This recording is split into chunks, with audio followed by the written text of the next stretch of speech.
CBS News has learned that Mr. Routh, that you heard Joan talking about there right outside where this all played out, is a strong supporter of Ukraine. He even traveled there to recruit firefighters to help Ukraine defend itself against Russia. In fact, look at these. These are images of Routh at a rally that he organized in Kyiv.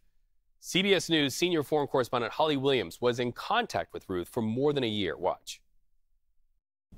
Hey there, Reed. When I woke up this morning in London to the news that Ryan Routh was the suspect in an alleged assassination attempt on former President Donald Trump, I was stunned to recognize the name because I had been in touch with Ryan Routh for over a year in the early stages of the war in Ukraine. Like thousands of other international volunteers, he apparently went to Ukraine to help.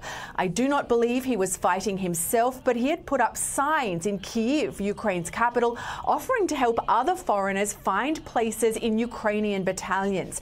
And that's how I initially came across him. I spoke with him, I think, once on the phone and texted frequently, and he put me in touch with several foreign fighters. He seemed very genuine and passionate about supporting Ukraine. He mentioned plans to bring in thousands of Afghan and Syrian fighters, which I took, frankly, with a grain of salt. In an interview with the news website Semaphore, he claimed he'd been unable to get visas for Afghan fighters, but we don't know if he was actually in touch with any Ukrainian officials at all. Now, I've met American volunteers everywhere from Syria to Ukraine. Some are experienced soldiers and very clear about the dangers they're facing.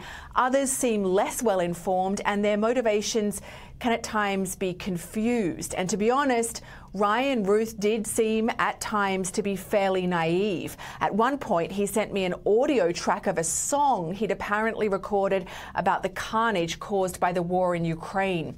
In November of last year, he told me he was back in the US in Hawaii, and that was the last time I heard from him.